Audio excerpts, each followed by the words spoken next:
At the time this took place, I was a short girl with light brown skin, long curly hair, and a woman's figure. I was barely 13 years old and had just moved to another area in my state. To my dismay, this dropped off half my credits. I was struggling in my last school though, and my parents heard great things about what we'll call Green Valley Junior High. The school went on a weird schedule compared to my old one. It was the same 4 classes each day, depending on the semester, and it was huge. 2 giant floors and at least 1,000 students. My first day was easy, of course. A new student, so everyone was trying to enlist me in whatever clique first. You know how it goes. Fast forward a week and I'm friends with these 4 girls now. Channing, Jessica, Brooke, and Madison. Out of all of them, I definitely look back now and single out Madison as the ringleader. She was thin, blonde, and pretty, but bossy as hell. I thought that she was cool though and wanted to be like her for some reason, but felt closer to Channing, who was brunette and pretty in her own right, just a little bit chubby. I only had one class with Jessica and Brooke, so I barely saw them at school. Channing and Madison, however, were both in bio with me at the end of the day. Because of them, it quickly became my favourite class too. Our teacher, Mr. Parks, was also a factor in this. He was always friendly to the 3 of us and always put us in group projects together so that we were never separated. He was happy I made such good friends since I was new, and Madison sometimes would spot him looking at us and joke around about kissing in front of him. I didn't think much of it because, honestly, she just said stuff like that. She was the cool bad girl, so to me it wasn't really surprising. I just laughed it off, but still, it was weird the way that she would look at him, with that flirtatious sparkle in her eye. She was obviously crushing, and he was kind of cute, I guess. Just way too old for us. But once I swore I saw him wink and grin at her too, but she said that he had something caught in his eye when she asked him about it. Later one night, we had our mums drop us all off at Jessica's house, who was having a slumber party for making A and Bs all year. I was excited because it was the first one I had all year, and the night started out fairly normal. A dinner with Jessica's mum, makeup, music, and a movie, and then, after Jess's mum went to bed, things heated up. Madison had snuck some vodka from her dad's liquor cabinet and packed it in a bag. She took the half-empty bottle out of her pack and invited us all to drink. I didn't want to, but I did because I didn't want to look lame in front of Madison. No one did. The party resumed and we had a good time, although later on I felt tipsy and Madison had started vomiting. This scared Jessica, who didn't want her mum to hear Madison going back and forth to the bathroom because we would get caught. So she suggested that we take her phone and call her brother to pick her up or something. Her brother and her were really tight and cool with each other, and we also decided to dispose of the vodka bottle. Brooke and Jessica would sneak Madison outside to her brother to retrieve her after Channing called him, and I would sneak out back to hide the vodka bottle where it could never be found. Seemed like a solid plan. We waited for Madison to stumble back to the bedroom from the bathroom, but it took forever, so Jessica had to go and help her. And man, she was toasted. While she was gone, Channing scrolled through Madison's phone to find her brother. Madison then got a text from someone that read, "I can't stop thinking about you." Channing whispered to me and Brooke that Madison had a boyfriend and she was hiding it from us. Needless to say, we started snooping. But then, things got weird. The guy talking to Madison was apparently in class with me, her, and Channing, but never spoke to us. I guess he really was a secret. We scrolled past some other romantic messages they sent, like, "You complete me, and I would do anything for you, and you're the most beautiful girl in the whole world." Really sweet stuff. Maybe one picture of Madison with makeup on there was sent too, and that's when I saw something that made my stomach drop right out of my ass. There was a text that read, "You should totally kiss your new friend. That would be so hot. I might even raise your grade to 100%. maybe you can try to touch one of her huge boobs too and send me a picture. No one's as beautiful as you, babe, but girl on girl turns me on like crazy.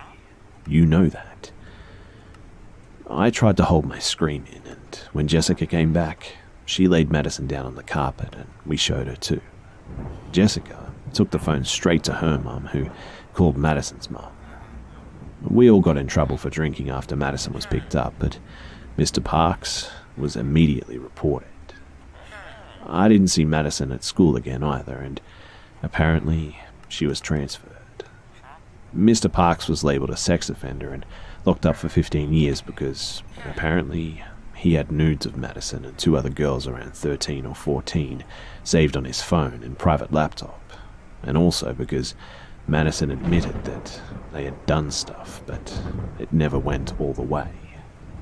I admit that I still think about her sometimes and wonder how she ended up after all of this.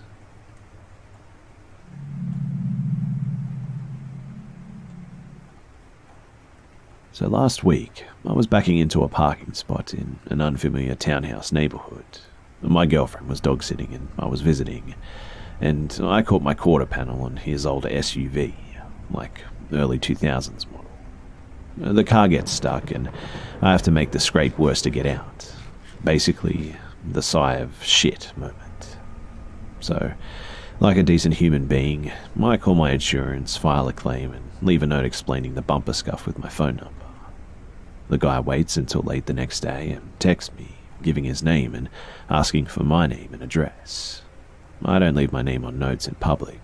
A phone number is generally fine, and he lets me know that he's going to call me. Most of that seemed fine, except that he didn't need my address, so I replied with my name, policy number, insurance company, and claim number so that he could get his car fixed.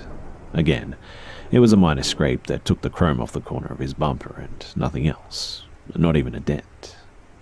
So he replies asking me if I live in the neighborhood, and I told him no and I was just visiting. No response. Cool. There are a lot of federal intelligence and R&D employees and contractors in this area, so privacy is a pretty normal thing here. A lot of the people will just reply analyst when you ask what they do, which is code for stop asking about that. So he calls me and I pick up and we chat. He's pressuring me to do it out of pocket, saying shit like, "Oh, if you just keep making claims, they'll raise your rates and even drop you." Thanks for the advice, but my last claim was comprehensive, like 8 years ago. I think I'm fine. At this point, I'm glad I sent pictures to my insurance company and had a text exchange, so I have things in writing. So then, he's like, "Yeah, so I looked you up online and got your address, and like your last 3 addresses, so I should have what I need." And now, I'm creeped out. Like, dude, I scuffed your bumper. I didn't break into your house. You don't need to know where I live. You need my insurance information, and you've got it. Just leave me alone. So Friday rolls around, and someone I know was killed Thursday afternoon, and I attended their vigil in the afternoon on Friday. Obviously, I'm not in a good mood to deal with this kind of crap. And again, he already has my information anyway. But the dude calls me again, leaving an incomprehensible voicemail and text saying, "Just called you," during the vigil.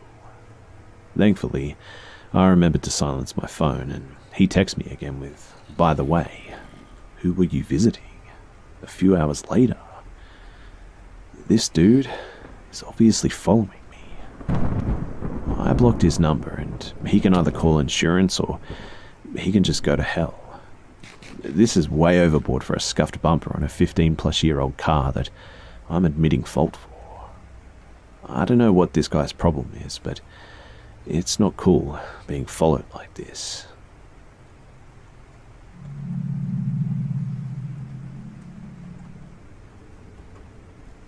So, I was on a holiday with my boyfriend and his family, and we hung with his stepsister a lot due to her being a similar age with a similar interest in alcohol.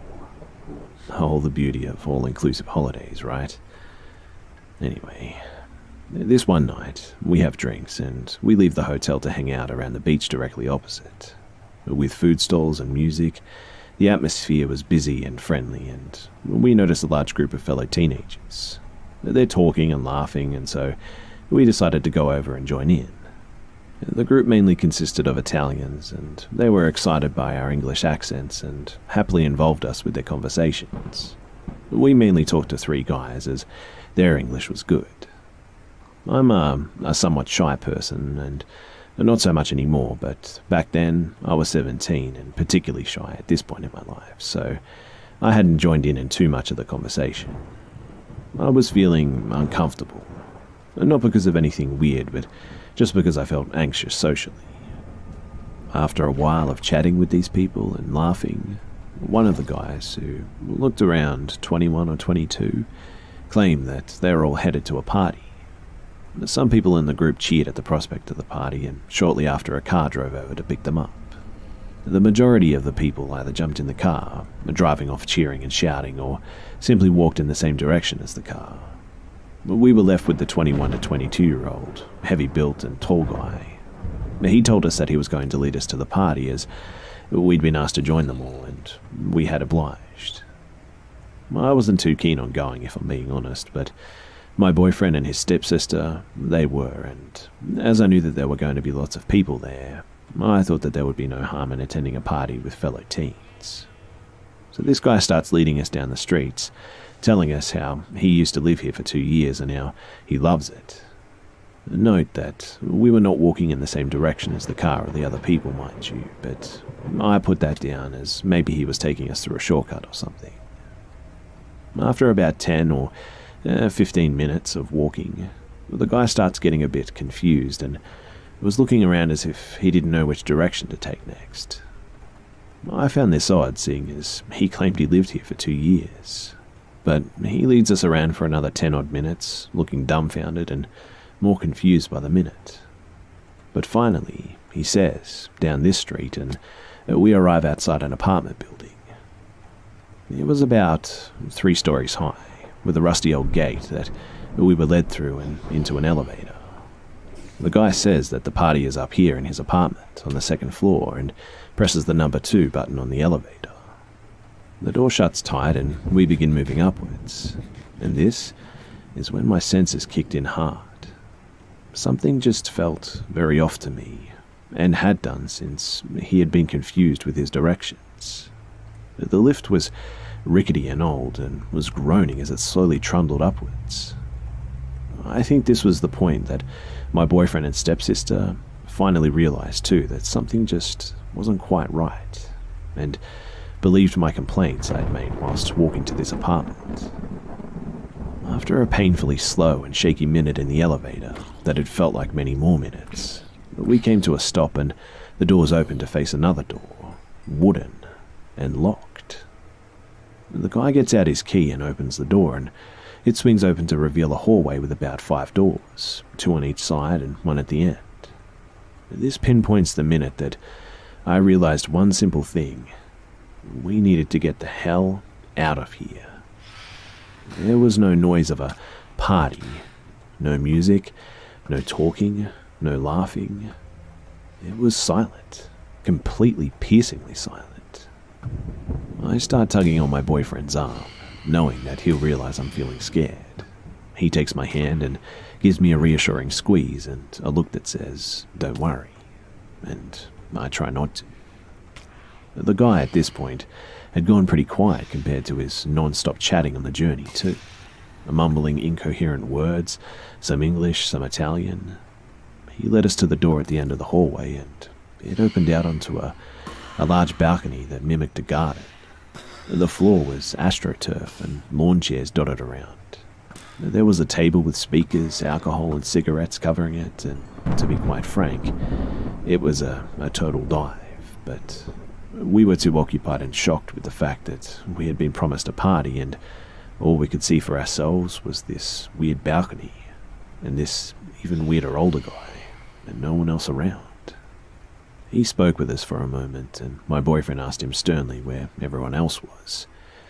The guy mumbled something about them turning up soon and said that he was going to get some of his friends from another room and introduce us.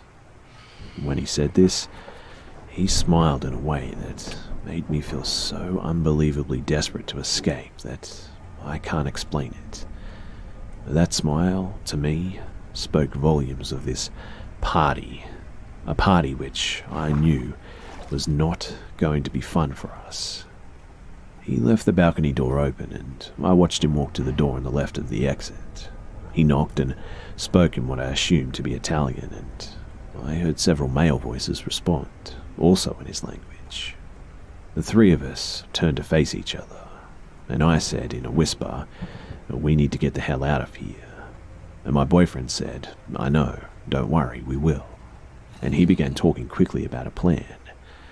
The plan was to simply bolt to the door and run down the stairs next to the elevator. As we were talking, we saw the guy enter the room and shut the door, and this was our chance. My boyfriend said to us to go, and without a second thought, the three of us absolutely pegged it down the hallway to the door. It had several locks though, and I could feel myself sweating and prickling profusely with fear as my boyfriend was quickly fumbling to open the locks. As the last lock opened, I heard the men in the room talking progressively louder as if they were getting nearer, and finally the door opens and we fly down the staircase at the speed of light.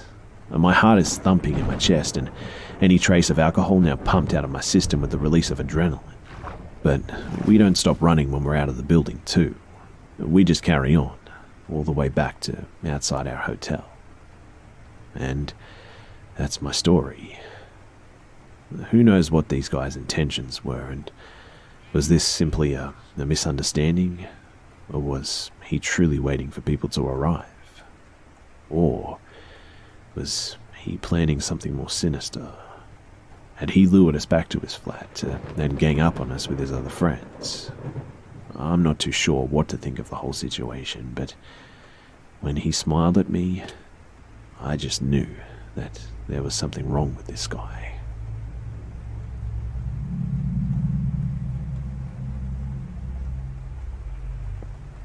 So I went on a group camping trip in the middle of nowhere in Arizona, only to wake up and hear something sniffing the outside of my tent. And my immediate reaction was that it was likely a bear or some animal that came across our site, and just maybe my dumbass friends didn't tie up the garbage or something. Seconds later, I can hear the sniffing going to the tent next to ours, and everyone in mine grabs one another quietly to acknowledge that we're all awake and we're aware of what's happening outside. Moments later, a friend in another tent popped out and started to scream and make noise, and he had a gun too, hoping that it would scare off whatever animal was in our sight. Turns out, though, that it wasn't an animal. It was some guy who had gone through our coolers and food and also decided that it would be okay to sniff our tents. Our friends chased him off, and we immediately packed our shit and just left. A year after that incident, my dumbass friends and I went back to the nearby area, thinking that what we encountered was a one-time incident. This time, we thought that we would outsmart any possible creepers, and instead of camping in our tents, we all slept in the beds of our trucks and SUVs. 'Cause, you know, they can't possibly sniff a Toyota Tacoma. Anyway, it's the middle of the night, and I'm passed out in the back of my SUV when I suddenly feel a bright light on my face. Naturally, I would have woken up, cussed, and asked who was doing that. However, I instantly knew to pretend to be asleep and not let the individual know that I was awake. I laid there next to my girlfriend, hoping that she would do the same as I, and I kept an ear out for any unusual sounds, like sniffing. All I could hear was a friend snoring by the campfire, though. After the light left my car, I heard the person walk to the next truck and shine his light on my friends in there. I slowly looked up, and it ended up being some older guy just standing there, staring at everyone while they slept. I waited until he left the campsite, and then I busted my ass out of the truck and woke up my friends, most of which had also been pretending to sleep and realized what was going on. I don't know what's going out there at Tucson, Arizona, but man, that's some sort of hills have eyes kind of shit.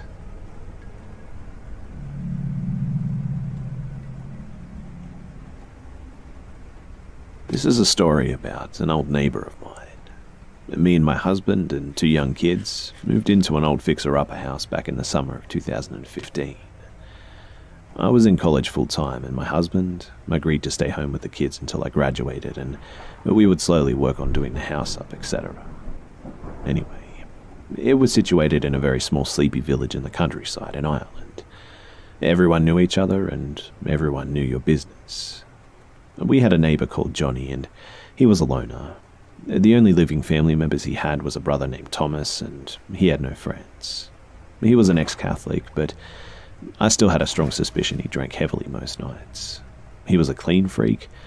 Well, the outside was immaculate anyway, and his grass was the greenest, softest grass I ever saw, and nobody could touch it, or he would come outside yelling at you to get off his property. He had expensive garden statues too, and it was like a lawn out of a fancy magazine or something. But inside his house was dark and filthy. The floor tiles were black with dirt, and his ceiling was yellow from smoking cigarettes indoors and never opening windows. His appearance was always unkempt, and he had bulging eyeballs and had a demeanor of someone about to explode with rage. The day we moved in, he walked into our front garden and introduced himself in a rough way. "I'm Johnny. I live next door. I've been living here 66 years, 8 months and 21 days. Who are you two?" Me and my husband thought that he was a weirdo from the get-go, but we were polite and explained that we just bought the house and planned to make it our family home. Then he said nobody should ever have bought that house, that it was his late sister's house, who died many years ago when she was a young woman. We were taken aback by this, but said sorry to hear that, etc. And then he turned and walked away, but stopped abruptly at the gate and said in a rage-filled voice, "I cut the grass every second day at 10 a.m. I take care of this lawn and mine, and don't ever touch the grass." Okay, sure. We weren't really thinking that he was actually going to be serious about this, now that we live here and all, and I'm sure he'll just let us cut our own grass, and we just kind of laughed it off. But it turns out, he was very serious. Every morning at 10 a.m., we would hear his lawnmower start up, and there he was, cutting the grass whilst muttering angrily and looking around wild-eyed. My husband often went outside and told him, "Hey, it's okay, I'll do it." But Johnny would continue as if he couldn't even see him. Johnny was also a hunter, and he had 2 dogs that he would bring with him, and he also owned a hunting shotgun. This freaked me out, as guns are rarely seen in Ireland, especially in the hands of someone so unstable, let's say. And then the really strange stuff happened. So we were clearing out the attic upstairs, and we had all the trash in the dump in the garden, and Johnny storms into our garden yelling, "What are we doing?" He marched into our hallway and said to never, ever go near the attic. My husband got annoyed at this point and told him to just leave us alone. It's our house and we'll do what we want with it. Johnny freaked out, screaming that his dead sister's clothes are up there, and all her belongings, even her old-fashioned bicycle, and to never touch them as they're not ours. Needless to say, we ignored him and put the stuff outside and told him that if he wants them, that he's welcome to take them into his own house. He stormed off and looked back at us laughing maniacally. He really freaked me out, but my husband said that he's just a weirdo and not to take notice of him. The next day, the rubbish removal company were due to come and collect the stuff that we decided to dump. We were supposed to see the pile of old belongings was untouched all day, but the following day arrived, and when we awoke, all the belongings were gone. No surprise as to who took them, right? 2 days later, we didn't hear his lawnmower, and we didn't so much as see him for 3 whole weeks, in fact. And then, one day while my husband was out of town, and I was alone with the kids and they wanted to go outside to play soccer, we went, but discovered that all their soccer balls had kitchen knives stuck in them. Needless to say, I got freaked out and called my husband, who said to call the police, but I didn't think that there was anything that they could do. And that night, I barely slept. I just lay awake, terrified that Johnny was behind all this. The next morning, I went downstairs early, and there Johnny stood in his backyard at around 5 a.m. It was still dark outside, and it was raining too, but there was Johnny yelling, "Don't touch her clothes, Tommy. I'll kill you, Thomas. I'll kill you. Don't look at me like that with your sinful stare." Again, I was pretty unnerved and felt like I shouldn't be seeing this, so I tried my hardest not to listen as I went to the living room. Later that day, I heard Johnny start up his lawnmower as I was in the backyard with my best friend who decided to come and visit for the day. Johnny saw us both in the backyard and stopped in his tracks. He said to us, "You didn't tell me you had a sister." I said, "Oh no, she's not my sister, she's my best friend."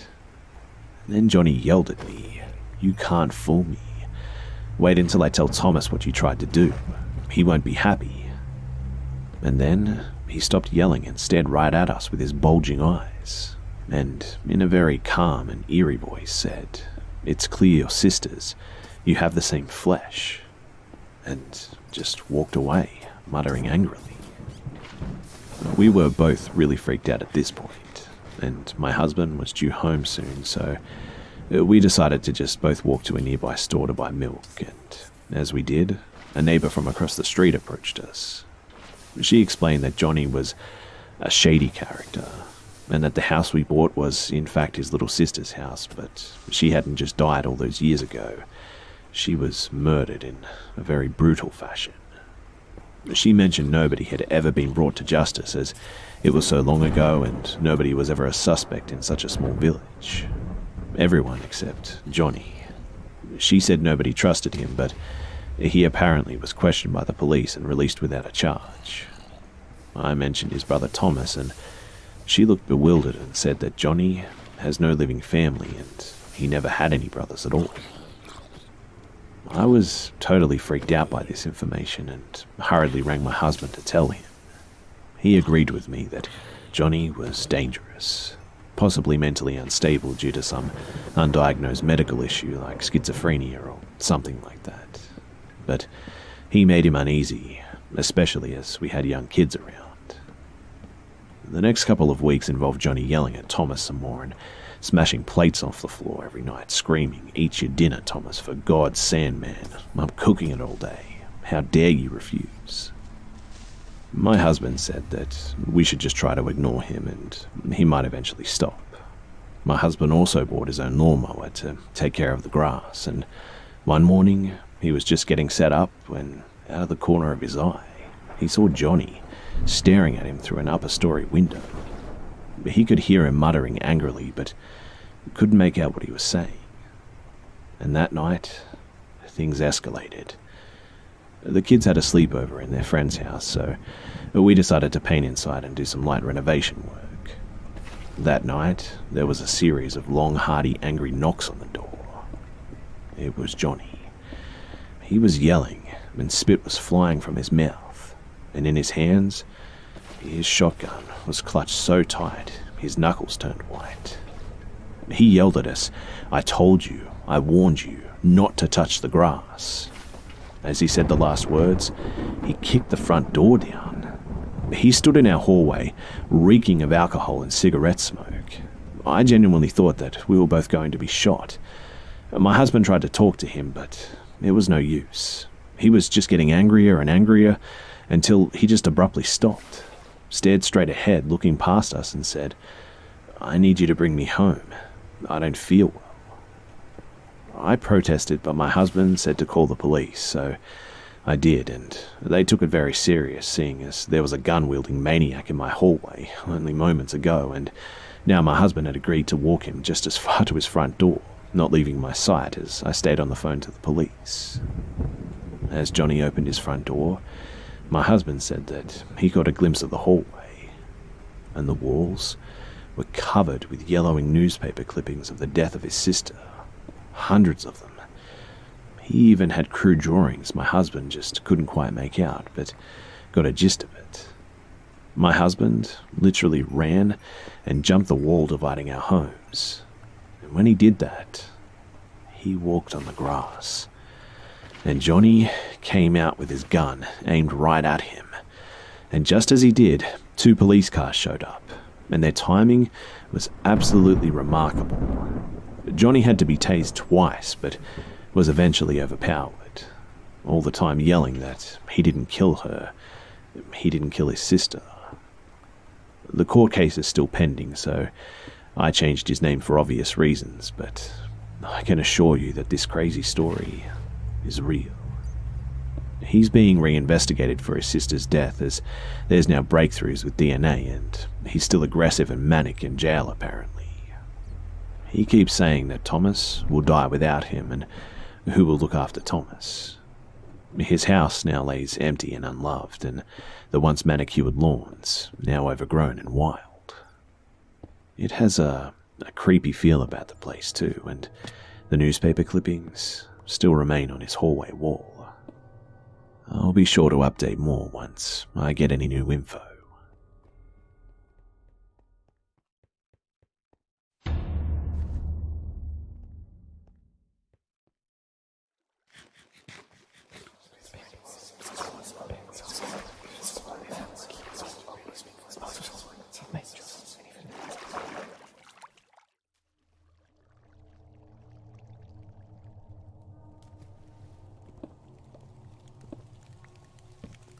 I'm a mother of 2 daughters and live out in the country. My husband is a welder and a really outgoing and charismatic guy, which means that he has tons of friends that will periodically stop by to hang out with him. In fact, there are some friends he trusts enough to use the tools in his garage and stay at the house when he isn't home. Well, one late afternoon, he was gone when I heard someone pull into the driveway. We have 2 dogs who were going nuts with barking at the picture window in our living room. I looked down and I saw a familiar blue blazer and assumed my husband's friend, Bob, was over to use something from the garage or wait for my husband to get home. He hadn't knocked on the door, so I figured they'd already talked to each other about it. No big deal. But the dogs, they would not stop barking and growling, which just didn't seem right because they knew Bob. So I looked more closely out the window and realized that there was a man lingering near the garage, but he was not Bob. In fact, I'd never seen him before. I decided to take my dogs and go outside to see who he was and what he wanted. He told me that he lived down the street and knew my husband. He was really friendly and began telling me all about how he had to move out of his house because he and his wife were divorcing. He seemed quite familiar with my husband and even asked about our dog, Pepper, who had passed away a few months prior. Pepper was a very smart and protective dog and could be scary if he thought harm would come to me or my family. He didn't realize that Pepper died and really seemed genuinely apologetic about it. Meanwhile, I noticed that my dog, Shadow, still hadn't settled down around this guy. He wouldn't let him pet him, and the hair on the back of his neck was sticking straight up. He would intermittently growl during our conversation too. This was really odd for him, and I was pretty confused because this guy seemed really nice. After chatting for a while, he asked for my husband's number so that he could call him. And that was a red flag for me, because if my husband wanted someone to have his number, he'd give it to them. So I told the man that I'd give him a call right then. I called my husband in front of the man, who suddenly looked a little nervous. I explained to my husband that Jim from down the street was at our house to visit him. Immediately, my husband told me to tell Jim to get off our property and never return. This scared the crap out of me because, like I said, my husband is really friendly and hospitable usually. But he told me to make the man leave and he was on his way home. I ended up making some excuse to Jim. For some reason, I just couldn't say something so mean to him after he'd been just so friendly and polite to me. And he backed up right away, suddenly quick to leave. My husband arrived home a short time later and explained that Jim was apparently a severe crack addict who had been stealing from all of his neighbors' garages. His wife threw him out because of this, and he's been desperate for cash to support his habit. He was probably scoping out what he could steal from my husband's garage and seeing what obstacles, my dogs, would be in his way.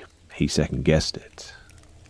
But to think that he could have harmed me or my kids makes me furious. I mean, he seemed so nice, and I felt like an idiot for not realizing the truth. But I've learned my lesson, though. If somebody comes over that I don't know while my husband is out, I'll call him right away next time.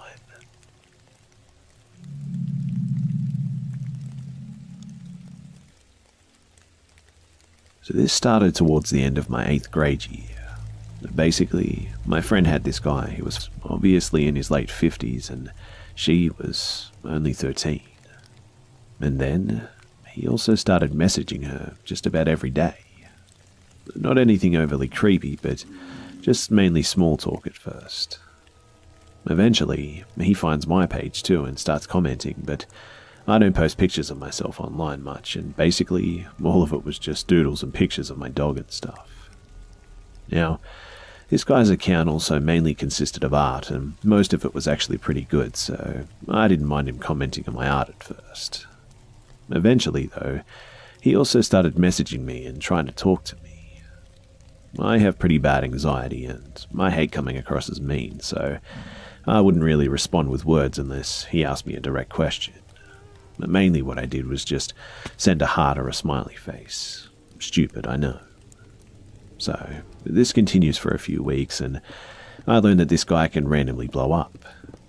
I learned this because I had responded to a message from him asking my age, and I told him that I was 13 and then put my phone down because I had to do the dishes or something.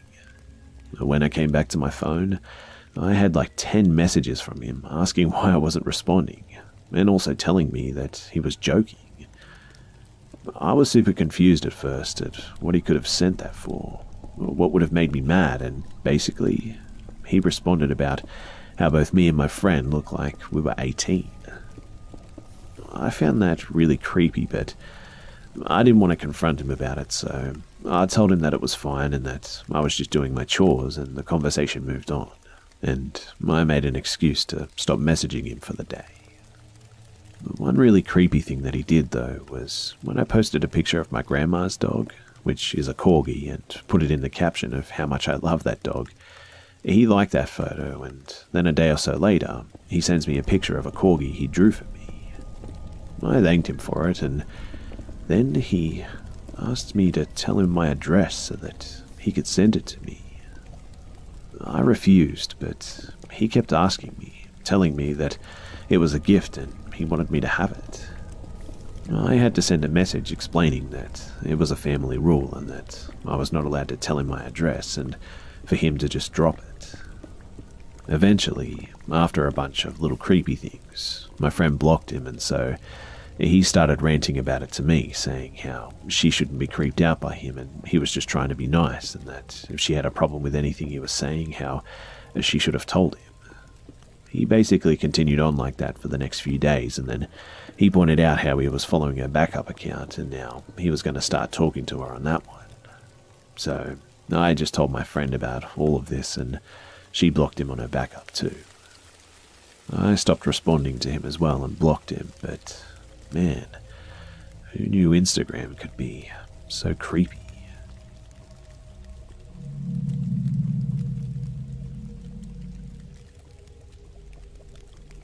For context, I'm a tiny 24-year-old woman, and I live with my boyfriend in a very small apartment complex, maybe 30 units, in a pretty safe town.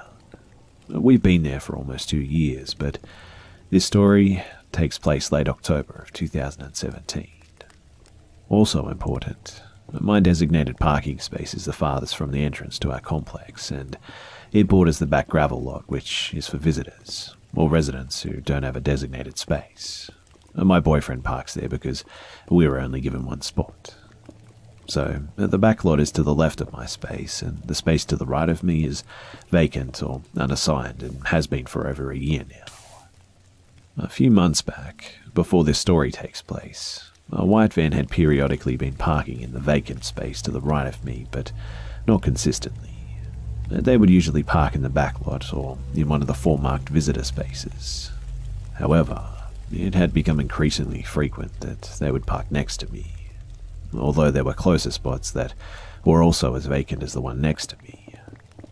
So, it was a Sunday, I believe, and I had just gotten home from getting my hair cut.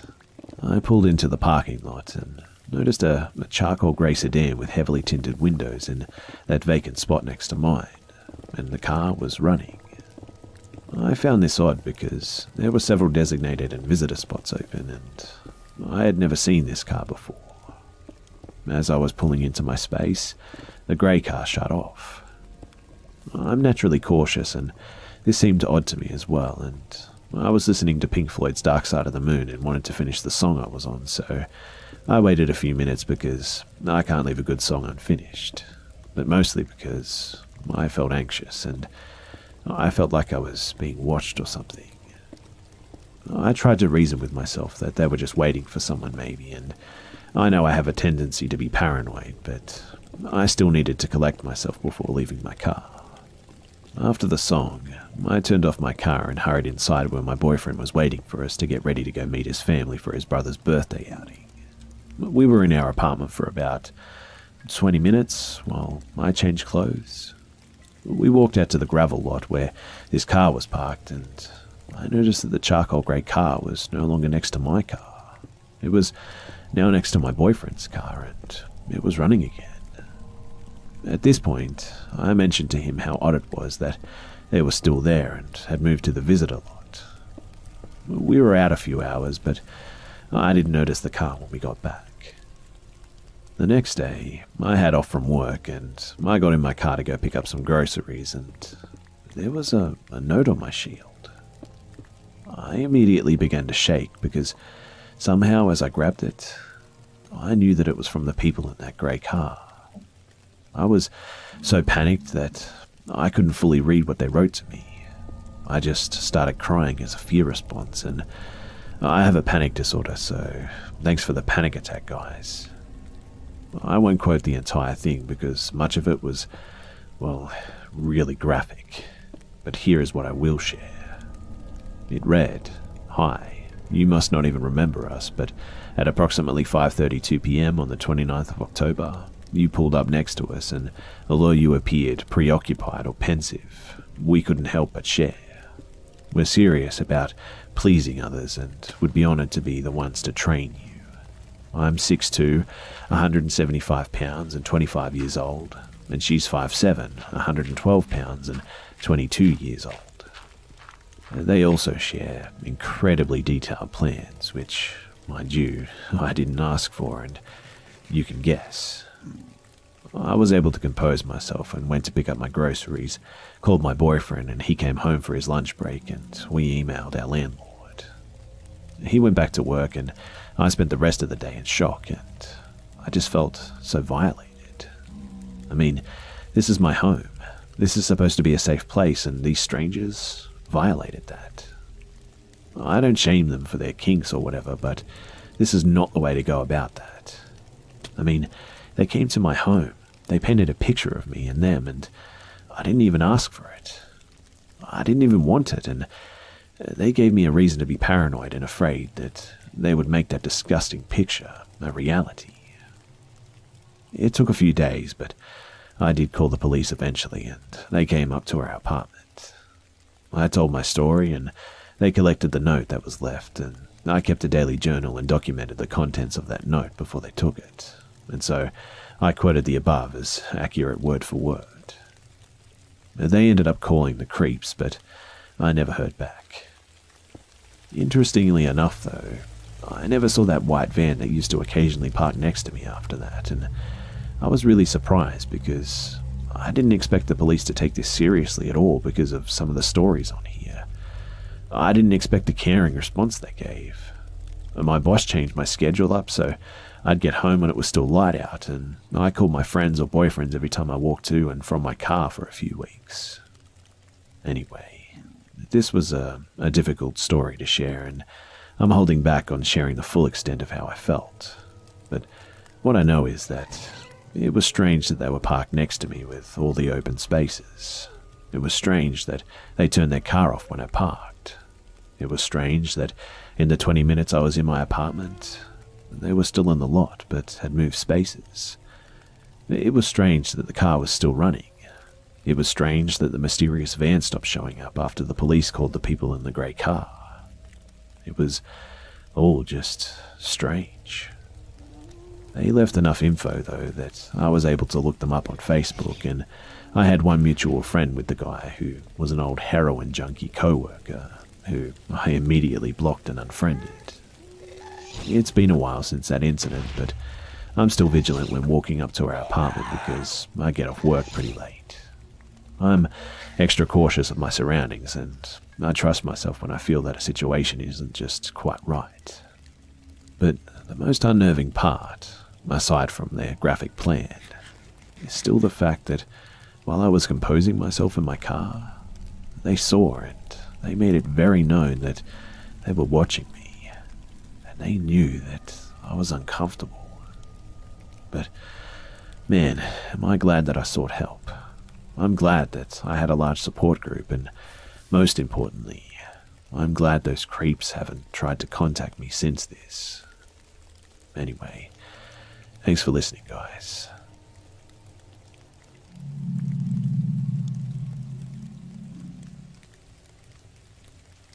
This happened about 6 years ago, if I'm remembering the year correctly. I'm pretty sure I was 11 at the time, though. It was time for my first ever overnight stay at a summer camp, and I was pretty excited.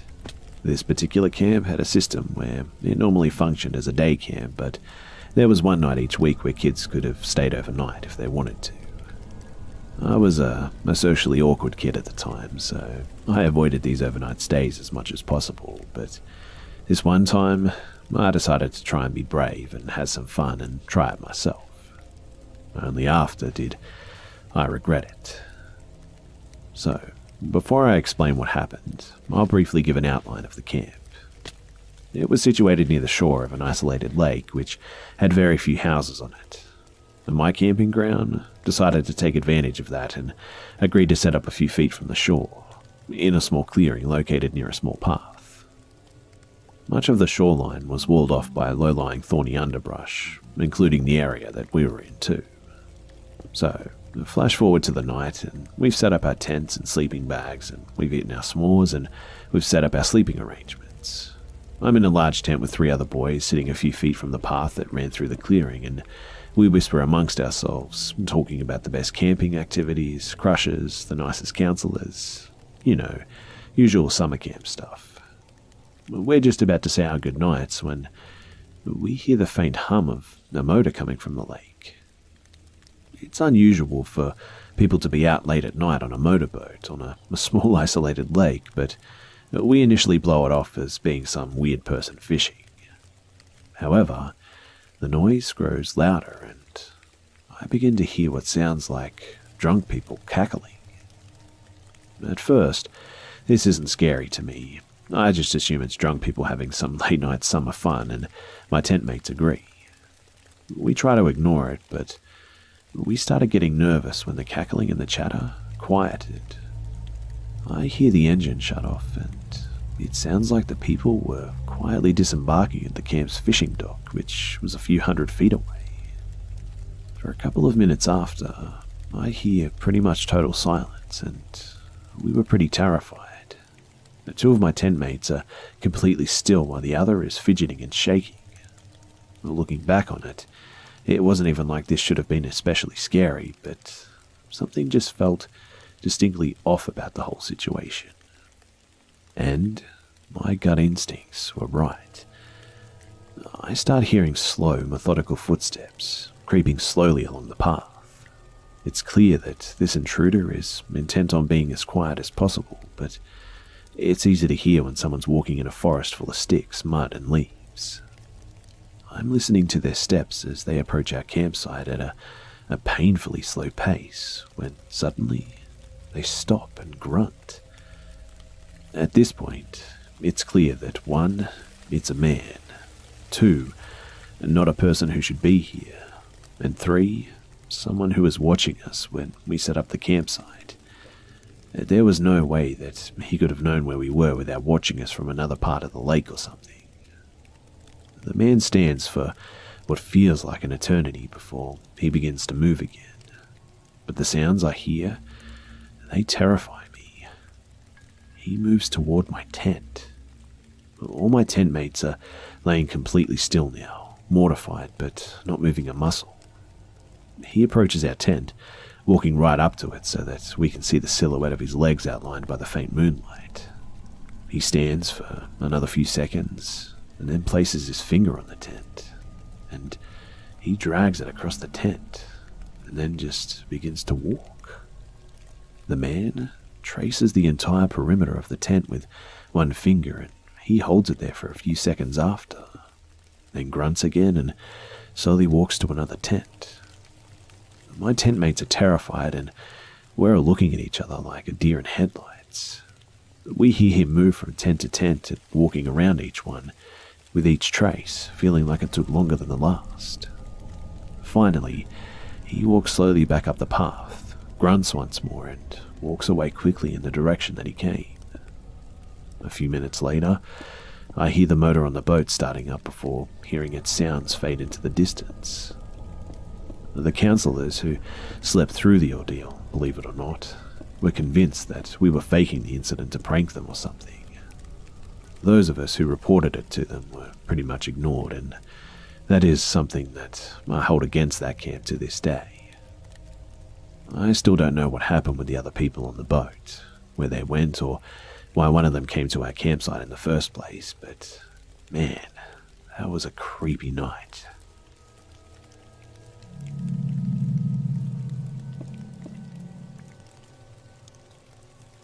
First, I'd like to say that I'm a 15-year-old male with paranoia. I always carry a knife with me and get spooked pretty easy. I'm 175 pounds, 5'7", and a powerlifter. So, I was crossing Alabama into Mississippi when I had to take a shit. My grandfather was driving me back to my dad's house in Jackson, Missouri. He pulled into a rest area and stretched his legs when I went to the bathroom. There was no security at the rest area, and the bathroom was in the back of the building. The only person in there was at the urinal. I walked to the stall farthest from the door, and as I walked by him, he turned around and started walking at me. His pants were unzipped at the urinal, and he reaches into his pocket or something, and I hear a flick, just like from an assisted opening knife. And that's when I realize what's in his hand. I froze for a second, grabbed my knife, and saw the bathroom door open. Someone came in. The guy who was coming towards me put his hands in his pockets, and he just left. This happened 2 weeks ago, and the guy was white, bald, late 30s, maybe early 40s. He had a black shirt with green cargo shorts, and I'm yet to tell anyone about this. I am really grateful for that stranger to come in when he did, and who knows what could have happened to me if he didn't. I didn't have anything of value on me, so I seriously doubt that he was trying to mug me, which means he wanted something else.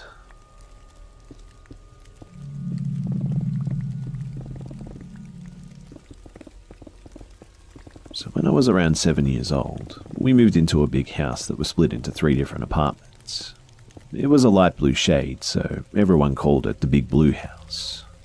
I had a sister a year younger as well, and we lived in the upstairs apartment. There were 2 apartments on the ground floor, and in the front apartment lived a couple with their teenage son, and my parents knew them pretty well and had actually known them for most of their life, in fact. They lived in the apartment for a long time, but the 3rd apartment is where people seem to come and go. I still remember a certain tenant who was a lady in her 40s that had a daughter around the age of 40 years old. She would scream at her daughter that it wasn't her fault her father decided to go be with a whore. So, even at the age of 7, I knew that this was really odd to tell such a young kid that her father was like that. The little girl would even tell me sometimes that my dad is with that whore again. But this story is about the tenant who moved in after she left. So, he was just a single guy in his 40s as well, and he was really friendly. Now, my mum was an addict and would take off for weeks at a time. My dad had to work full-time to take care of us, so we were left alone a lot of the time, and if not with the teenage son of the couple who lived in the front apartment. He would babysit us sometimes, but half the time we took care of ourselves. I remember hanging out inside the apartment of the couple with the teenager pretty often. My parents loved them, and they were good people, and we hung out inside the apartment a lot. And sometimes, when all of us kids and adults were there, they would invite the man next door to come over and hang out too. But this man carried a camera with him at all times, and he loved taking our photos, and since we were young girls, we loved having our photos taken. So he would take a ton of pictures of us in full view of the adults and tell us that he would print them and give them to us when they were ready. I don't recall this man ever asking us to enter his apartment or take photos alone, but he was overly friendly and seemed to enjoy taking our photos just a little too much. He would also photograph our older cousin, who was 16 years old at the time, and if I remember correctly, this lasted about a month for her. But the next thing I know, my dad is telling me to never go into that guy's apartment or speak to him at all. After listening in on the adults talk, I also find out that someone entered his apartment. I don't know if it was the landlord or a friend, but they discovered that he was developing our photos and cutting our faces from them, and pasting them onto the bodies of naked girls. He had them plastered all over his walls, just 7-year-old girl faces on those bodies. He moved out within days of people finding out about this too, and I'll never forget hearing about that.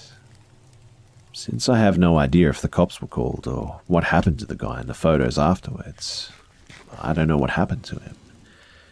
So, I don't know if this creep may still have my child photographed somewhere.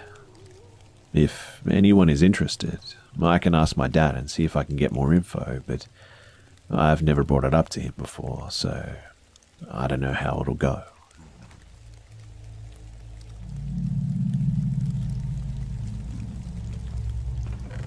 A few years ago, I, a female, lived in my car. I was fresh out of college and overwhelmed with student debt, and being young, dumb, and 21, I thought car living was a good way to save money. I live in Southern California, so the rent is high and the weather is temperate enough to make this possible year-round. One night, I decided to park in a neighborhood that I thought I knew well. It was right by the beach and a couple of blocks next to an ex-boyfriend's of mine, so I felt safe there as I had walked the streets at night plenty of times. I parked, locked the doors, hung up the curtains so that no one could look in, plugged in my earplugs so that cars passing wouldn't wake me, and fell asleep pretty quickly.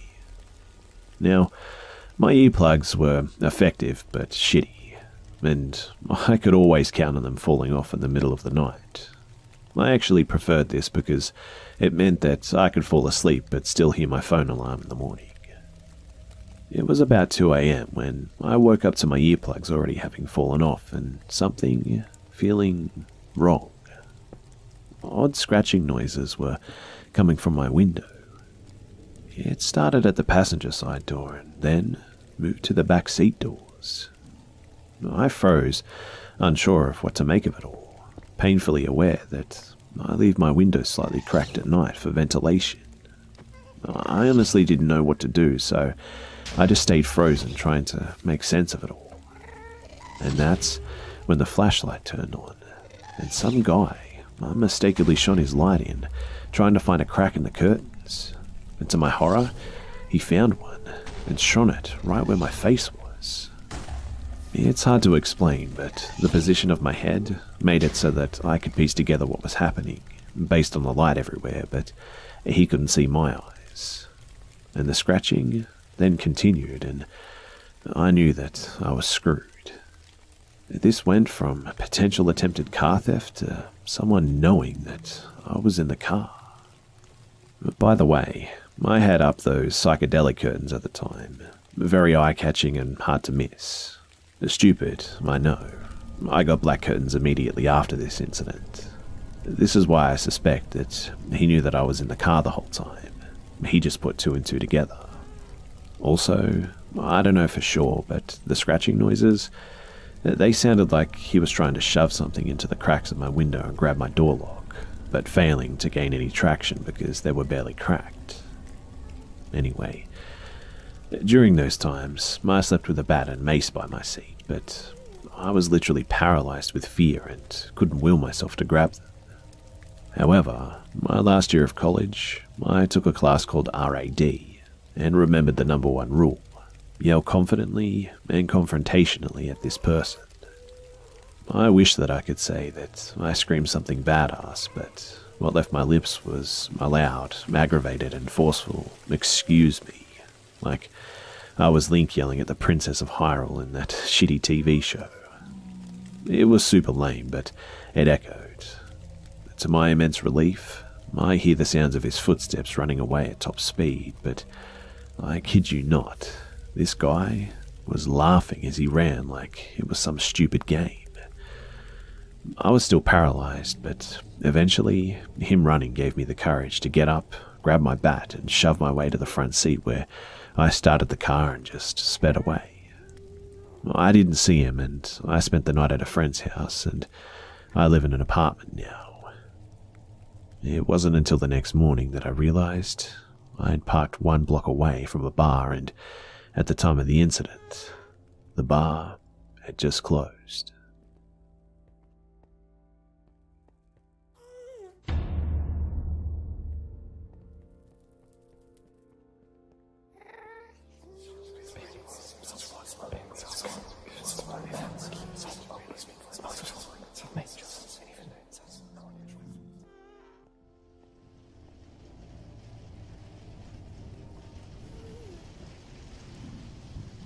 I live in a very rural place in the UK, and everyone just about knows everyone else there, and there's only like 200 people living there, and most are either family or family friends. Anyone you don't know personally, you'll still see pretty regularly, so yeah, fairly rural. So, when I was around 9, I first learned how to ride a bicycle, and I would bike around for hours after primary school when I learned fully. At this time, it was around October, so the days were slowly getting shorter. There was also a letter going around at the time to all the parents from my school saying that a black Mercedes driving around had been offering to take kids home. Obviously, this put everyone in panic mode, and there were only about 50 students at my school, so everyone's parents looked out for each other. Well, I went out for one of my little bike adventures at around 6 PM as I'd finished my dinner. I went down the road towards my local shop, which is only about 50 feet away from my house, and I see this black car pull up near the shop and right up against me. He parks for a few seconds, and I run into the shop to just stay out of sight. This man had to be in his mid-30s. He had a shaved head and was wearing a sort of ripped Adidas hoodie, and that's all I can remember. And while I picked up a chocolate bar, he came up next to me and picked up the same chocolate bar, and when I went up to the counter, he told the shop owner that he was paying for me and put £150 on the counter. Well, luckily, the shop owner knows my mum and dad, and so asked if I was going upstairs to see her son and play with him on the Xbox. She didn't have a son, but I got the idea quickly. So I said yes and turned to the left and walked towards the door which enters to her part of the shop, which is her house. I went through, but looked through the small window by peeking. The guy loitered around for a bit, and I could make out what he was saying, just barely.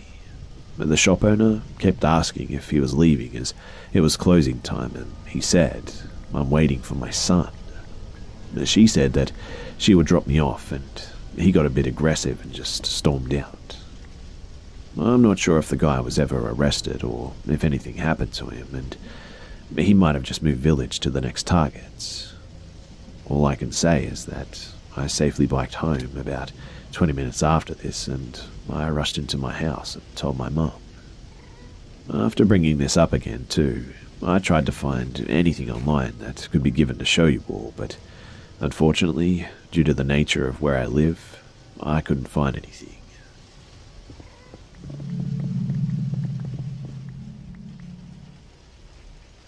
"13 to 14 years ago, when I was around 12 or 13, my family had a gathering at my grandma's house, which we did pretty often back then. My brother, cousins, both boys, and I, a girl, were playing in the inflatable pools in the backyard. The neighbour kid, probably my brother's age, 15 or 16, climbed his fence so that he could talk to us. We were having fun joking and chatting with him, so we asked if he wanted to join us. My grandma gave the okay, and he came over to partake in the festivities, and everything was great until my cousins and brother went inside to help with something. I got nervous when they left, but I am a socially anxious person who is especially nervous around guys, so I tried to just push it aside. But suddenly, the cool kid from next door became a jerk. He started hurling insults at me while grinning, and I figured that he was just playing around, so I did it back. We started splashing each other, but then he got super aggressive. He was splashing me so much that I kept taking in water, in fact. I turned my head away and told him to slow down, still kind of laughing, but when he didn't, I got serious and told him to just knock it off, and he stopped. I was clearing my eyes when he grabbed a bucket. He filled it with water and put the bucket on my head. I went to take it off, but he shoved me down, and I got the bucket off and asked what the hell was wrong with him, and he just grabbed me and shoved my head under the water. I was flailing, searching for his face to scratch it or hit it, but the angle he was at made it impossible. I got dangerously close to passing out when he was pulled off me. I came up gasping for air, and my brother pulled me behind him and asked the kid what the hell he was doing. The little douche snickered and said that he was just playing. My brother stepped forward and asked how trying to drown me is playing, and the kid kept smirking, and my brother told him that he needs to stay away from us. The kid scoffed and angrily said, "You guys are boring anyway," and was escorted out by my sibling. We never said anything to the adults for reasons that I still don't understand, but the kid kept taunting us in his own backyard. He even brought one of his friends to mock us and insult us, which resulted in us telling our family, so that stopped pretty quickly. He tried to call us liars, but wasn't believed, and shortly after that, the family moved, and we never dealt with him again. I'm really grateful for my brother, who essentially raised me, and he's helped me in more ways than I can count, and honestly, I don't know where I'd be without him. But I can say one thing for sure. If he hadn't have stepped in that day, I wouldn't be here.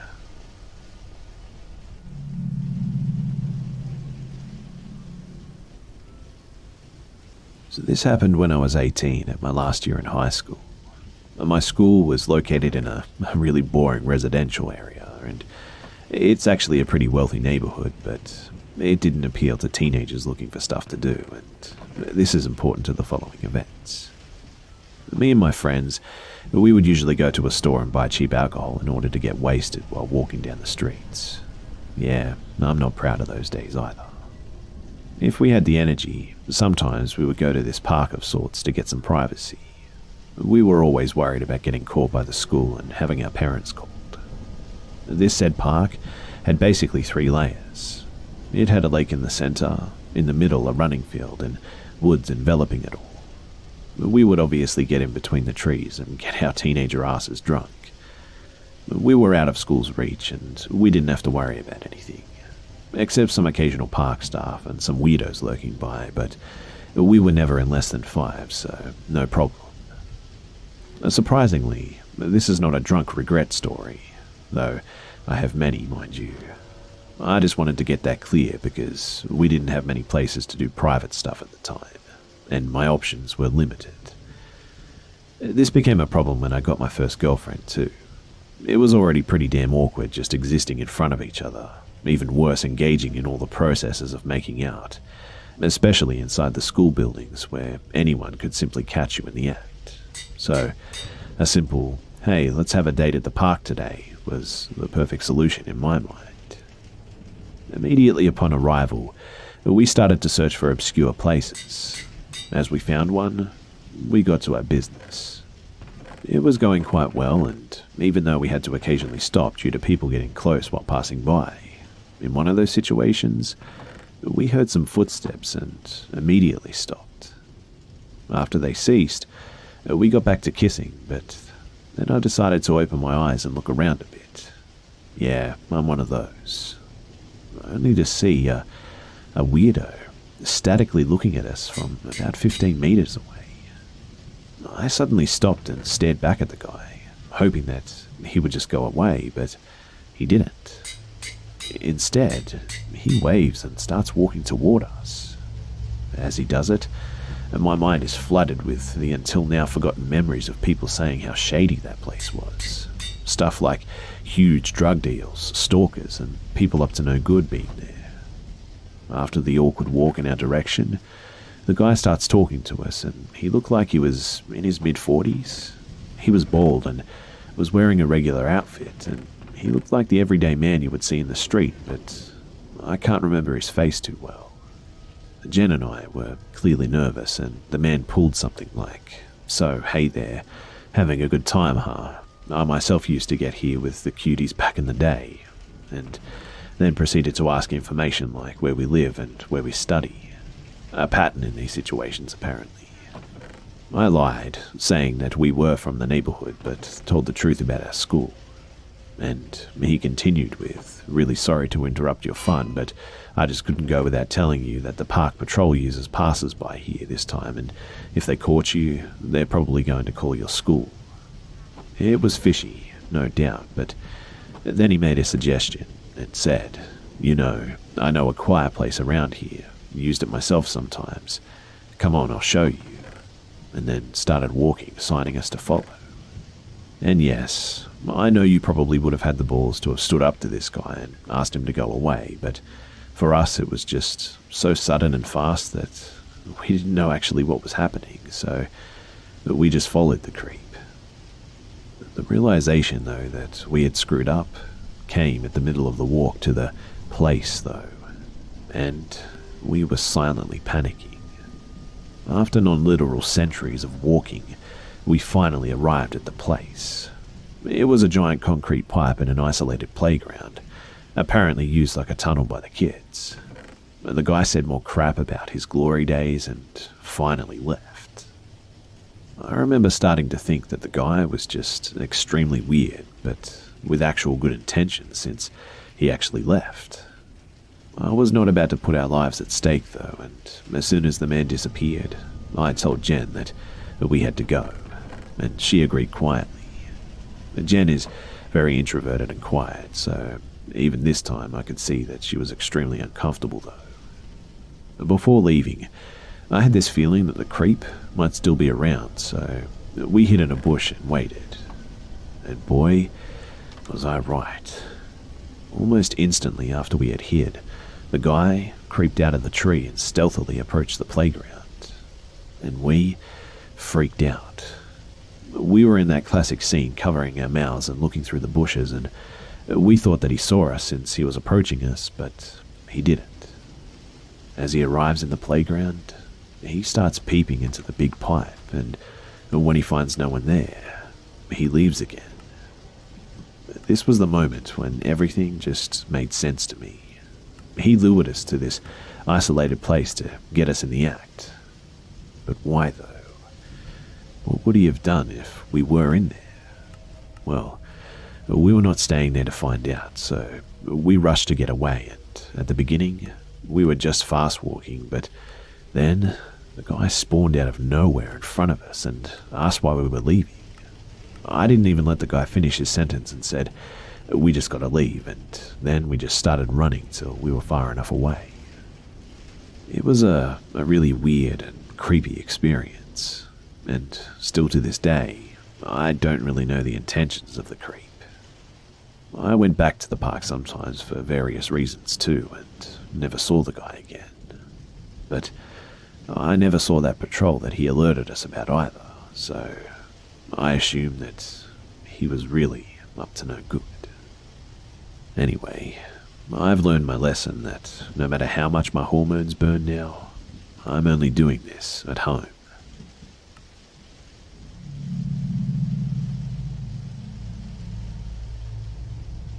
For some background, I live in a nice area where the only crimes are teenagers smoking weed occasionally, so nothing really happens here.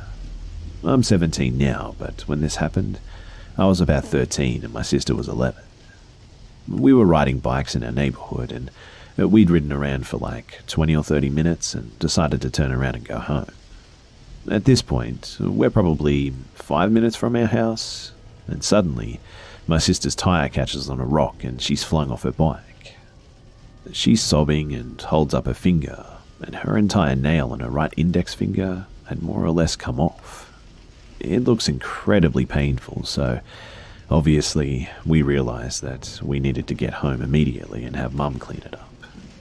So we start walking our bikes the rest of the way home, and my sister is still crying. We walk for maybe 30 seconds, and a lawn care company van pulls up to the path we're on, and the guy sitting in the passenger seat hops out. So you can paint a better picture of this story. He has a handlebar mustache and appears to be Latino. He clearly had seen my sister in distress and asked us if we needed a ride home.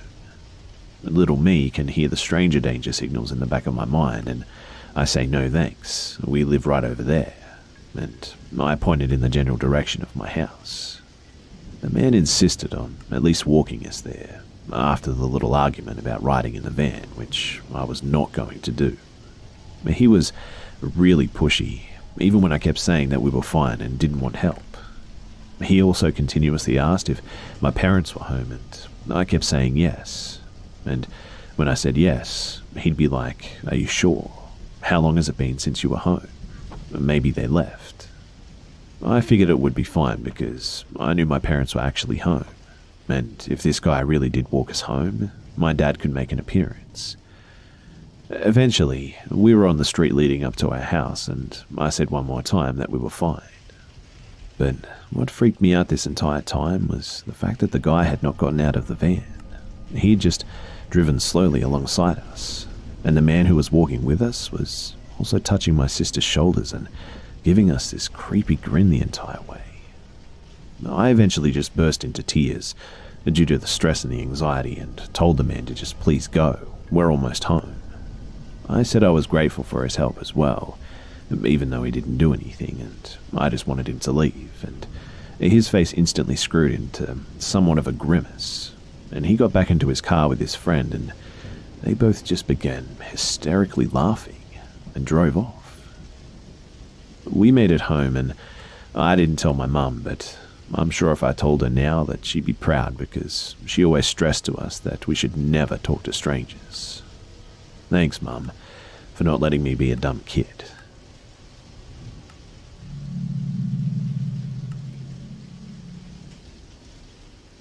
Okay, so about 3 years ago, I went on a holiday with my boyfriend and his family. It was lovely, and it was long hot days on the beach, exploring the cities, swimming in the ocean, but I'm thinking of one particular night. My boyfriend and I, we had hung out with his stepsister most of the holiday. She's a year younger than us and likes getting drunk. Despite the fact that she annoyed us by following us all the time, we still hung out with her. So, this one night, she suggests that we go and find a club. I state that me nor her are old enough, only my boyfriend could get in, but nonetheless, we're all walking to the other side of the island to get to this club. We're all pretty drunk, and I fell over several times along the journey. We finally get to this club, though, only to see that all the people are leaving it. We didn't realize it was around 2 a.m, and it looked like the club was shut. A bit disappointed, we look to the McDonald's and suggest that we refuel there. I go inside and order, but tell my boyfriend and his SS that I need some air. I go outside for a cigarette. I'm smoking when a black car pulls up into the taxi space on the road. I have the idea that we may as well get a taxi back. I mean, I am hurting from falling down and I am pretty drunk. So I ask this guy how much for a taxi to our hotel, and he replies with €10. Now, the problem was I only had €5. I said this to the man and asked if he would please drive us for 5. We're from the UK and we don't know here really well. So this man says, for you, €5. My boyfriend and his SS come out of the McDonald's with the food, and they see me talking to this guy. I tell them that he's the taxi man and that he's taking us back. The taxi man is surprised to see them, and he says he didn't know I was with friends, but come on, hop in. We're all about to get in the car, me and the SS in the back, boyfriend in the front, when the man requests that I sit in the front. I had wanted to sit in the front anyway, and me being very drunk and stupid, please forgive my lack of intelligence in this story, I decide to just comply and go in the front, despite my boyfriend's protests. So, for the first part of the journey, everything was good. We're all chatting and laughing together, and the taxi man is joining in too. We have music on the radio, and I'm looking out the window at the wonderful oceanside views. Plus, the cool air is nice on my hot drunken face. We all continue chatting away, and the taxi man is being friendly, asking us questions about the UK and just generally making conversation. We all start laughing and chatting away again, and he takes my hand, with his right hand on the wheel. Bear in mind, this man is probably about 50, very chatty, so I didn't think anything of it. He was just being friendly, I thought. Throughout our conversations, he's holding my hand every now and then, and I'm starting to feel a little uncomfortable, even if I am drunk, but shrug it off. But it progresses. He placed my hand on his thigh, holding it tight in his hand. I move over on my seat, away from him, but he keeps my hand there. I turn around and see the SS, and she mouths, "Are you okay?" And I nod, because the man has now let go of my hand. I see the SS whisper something to my boyfriend, and they go quiet for a minute. Seeing as he let go, the conversation continues, and I can see that we're getting closer to our hotel anyway, and I'm just wishing for us to get there quickly. The man, though, takes my hand again, and this time he places it on my thigh, his hand holding mine tightly. I'm feeling very vulnerable at this point. I mean, I'm wearing a short, tight vest dress, and I immediately clamp my legs together. I'm now silent. I froze, and my boyfriend notices and says, "Hey mate, take your hands off of her." The man laughs and says, "Friendly, I'm just being friendly," and he continues keeping his hand on my thigh. At this point, my boyfriend and his SS are saying stop it, pull over, but he says we're close to the hotel now. I feel sick, and the alcohol is creeping up my stomach and throat. The man is still grasping my hand, and he moves it further up my thigh. I'm completely stiff at this point, knowing that if I let my legs relax, even the slightest, things are definitely going to escalate.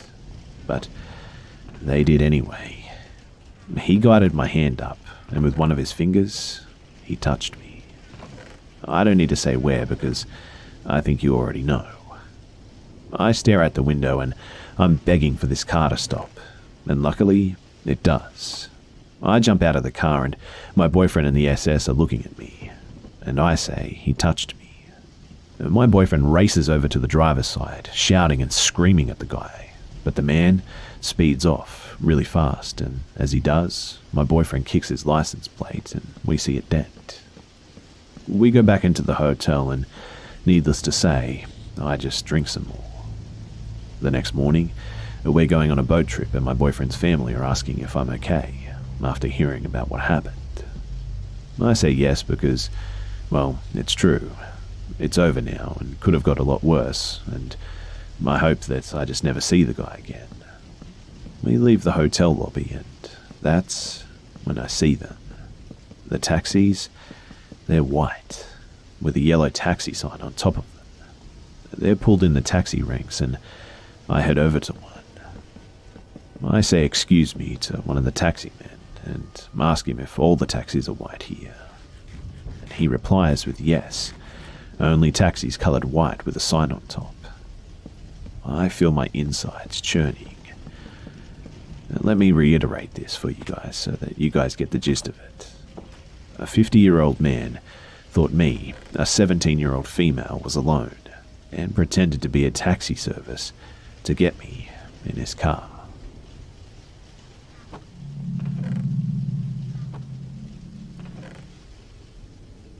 When I first met the Bag Man, I was 16 and I didn't even think that he was anything to worry about at the time.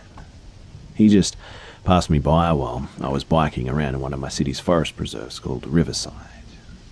Riverside was always a place I could go when I was feeling stressed or anxious, so when I passed by this rugged-looking guy in the middle of the woods, I didn't think much of it, really. I had other things on my mind, and for all I knew, I could have looked pretty rugged myself, being all sweaty and wearing a black hoodie and biking around like a maniac. He and I were actually similarly dressed. I didn't have long to look at him as I was passing by on my bike pretty quickly, but he was wearing black sweatpants that were ripped in several places, along with muddy white shoes and a black hoodie which he wore with the hood down. I could also make out that he was a pretty big guy in all areas. He was fairly wide and was actually pretty tall too.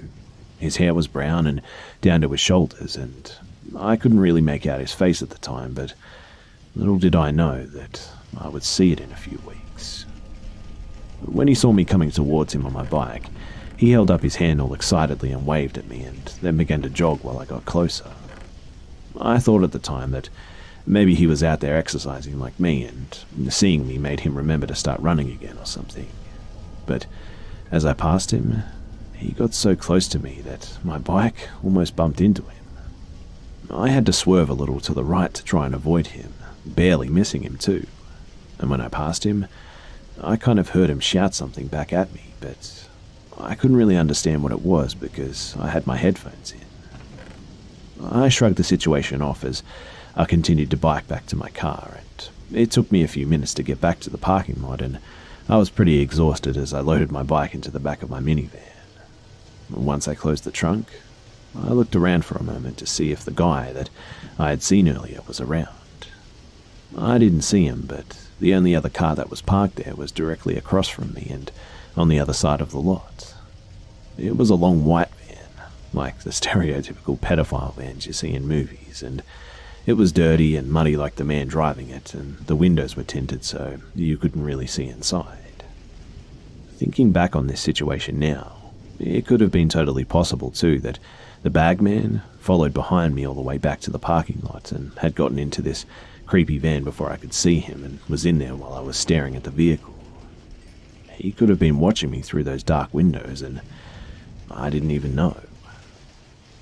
When I pulled out of the parking lot, I made sure that the van stayed in its place as I passed by and drove home, and that was my first encounter with the bagman. But obviously, that meeting isn't what gave him his name. A little over 3 weeks later after my experience at Riverside, I was home alone and it was approximately 4 p.m.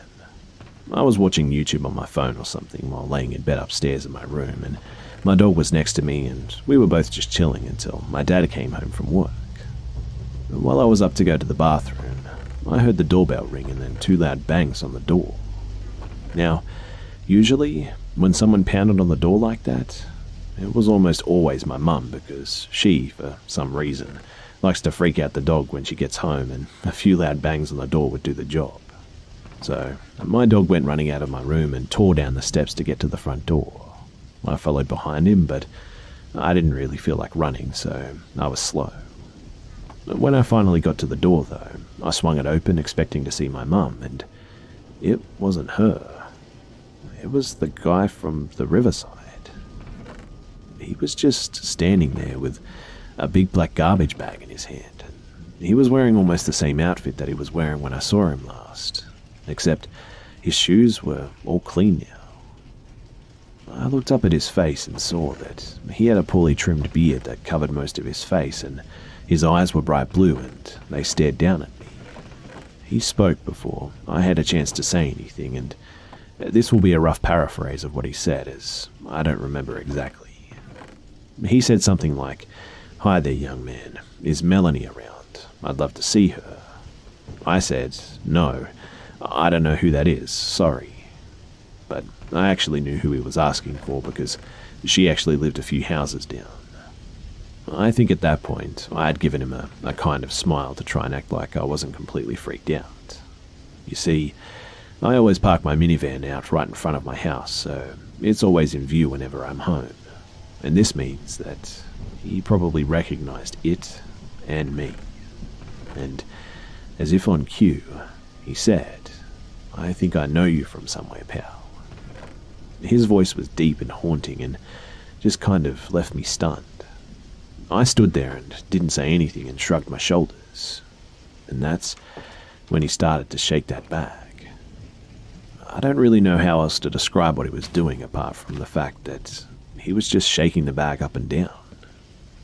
I never actually saw what was inside, but it sounded like a whole bunch of metal cookie cutters rattling around. The contents were poking and stretching the bag out in weird angles, and he was still staring at me as he shook the bag and inched closer to me. He said, "Are you sure you don't know where Melanie is?" He continued to shake the bag as he got closer and closer until we were nearly touching. My breath was shaky and I was looking down at the ground like a dog that had just gotten in trouble for peeing on the couch or something, and then I snapped and pushed him away from me as hard as I could. His skin was flabby and soft and his shirt felt really greasy. I used all my strength to get him away from me, and I didn't look back as I did a 180 and sped back into my house, slamming the door once I was back inside. I could hear him pound his heavy arms against the door and the clamoring of whatever was in that bag. He banged on the door for maybe another 30 seconds before he stopped abruptly, and I quickly sped towards the window to see if he was still standing there, and as I moved to the side to get a better angle of the doorway, I saw him looking straight back at me. When we met eyes, he immediately started running back to his van, which was parked across the street. I recognized it as the same one from Riverside. I was disappointed to see that there weren't any front license plate numbers, but as the van started to move and pass my house, I took down the numbers and the letters that were on the back of the van. I still have them written down on my phone, in fact. Since that incident, I haven't seen the man, and I notified Melanie that some strange man was asking around for her. She said that she had no idea who he might be, and that she would tell her parents to look out for anyone that looked like who I had seen, just in case he managed to find a house or something. But it doesn't end there, too. About a year later, my mum and I were out having lunch, and she was scrolling through Facebook when she came upon a post from a woman who lived in the neighborhood next to ours. The woman wrote that a man driving a white van drove up to her house and knocked on the door, which her young daughter answered. The man had apparently asked her to get into his van because he had the circus in there. Apparently, the mum came to the door in time before anything had happened, but the man was still being super creepy. Unfortunately, the woman didn't post a description of the man, but she definitely remembered the white van. Now, I don't know exactly what the circus means, but I'm almost positive that it's the same man that visited my house. And I'm pretty sure that he's still out there preying on people because just yesterday on the local news, they interviewed a 9-year-old girl who was approached by a man driving a white van.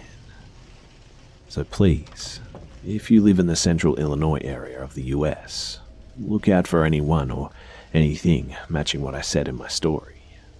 This creep is most likely still out there because he keeps coming up on social media and the news.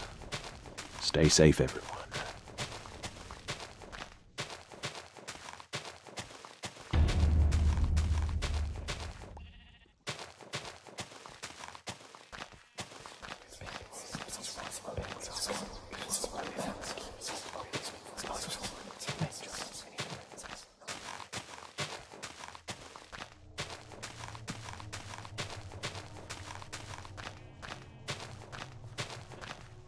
So this started happening in February of this year.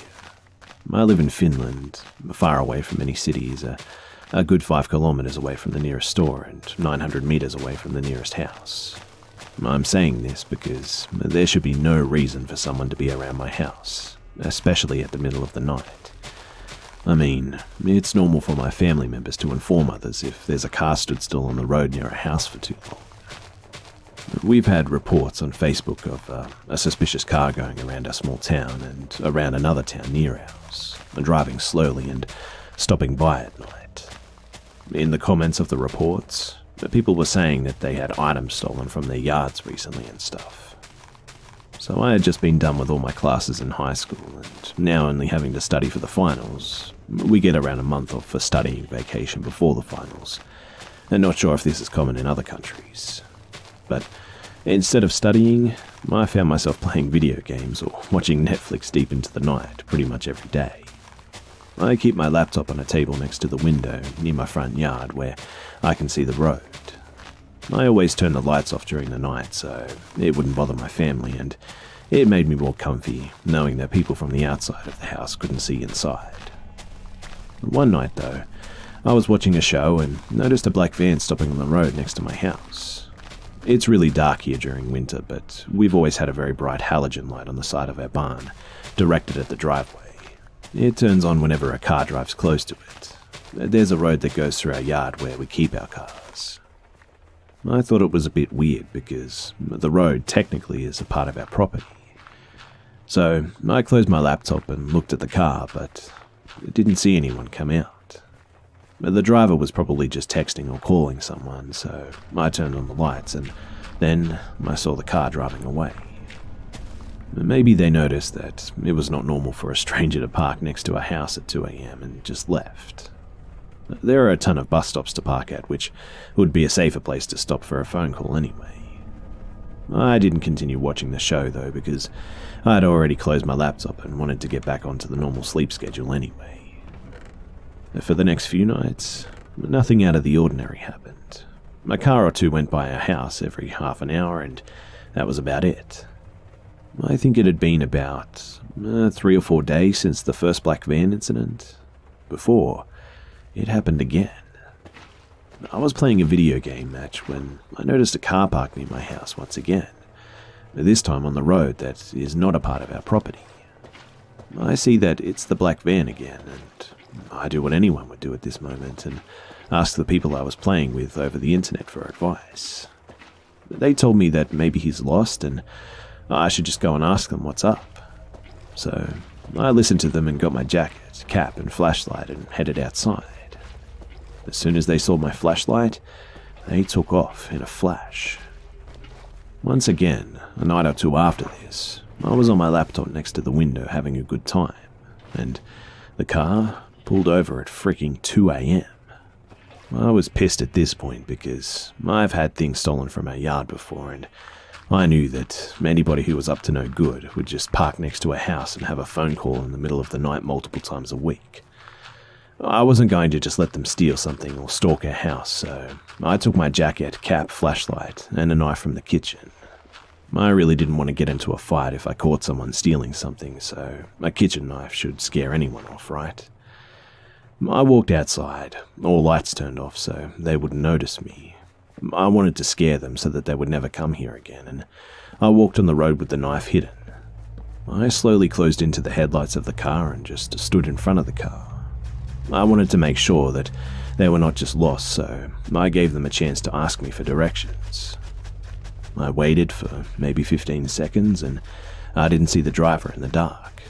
I had no idea why they wouldn't explain me their business or anything too, so I thought that maybe he was with someone who was looking for valuable items in my yard. And so I took the knife out in front of the headlights so the driver would get the message and leave. And leave he did. In fact, I've never seen a big van take off so fast. I then took my flashlight and tried to see the registration plate, but I couldn't manage to. During that night, I checked around the yard to see if anything was out of place, and being paranoid and a bit stunned at the thought that there could still be someone dangerous hiding around, I checked on the barn, which was closer than my actual house to the spot where the car was parked. And I saw that the barn door was open, so I searched it thoroughly.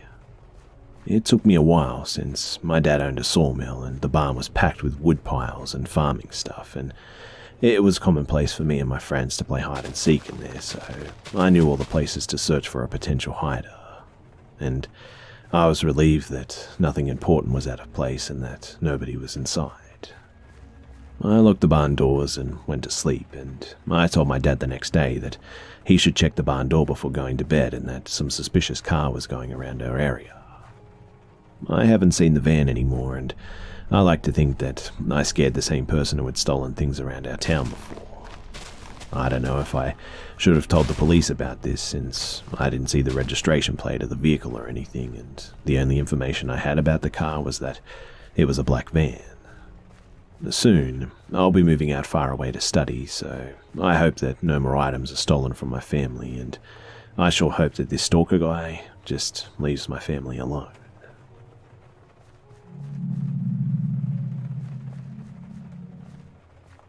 It was the middle of the afternoon on a bright and sunny day in an upper-middle-class residential neighbourhood in Australia, in which crime is virtually non-existent, peak suburbia. The neighbourhood was filled with retirees and rosy-cheeked couples with young kids, so I was basically the biggest degenerate this sterile place had to offer, being a dishevelled-looking, skateboarding, weed-smoking teenager. Anyway, it's about 3 PM and I'm sitting home alone in my room smoking some weed when I hear random rattling noises coming from downstairs.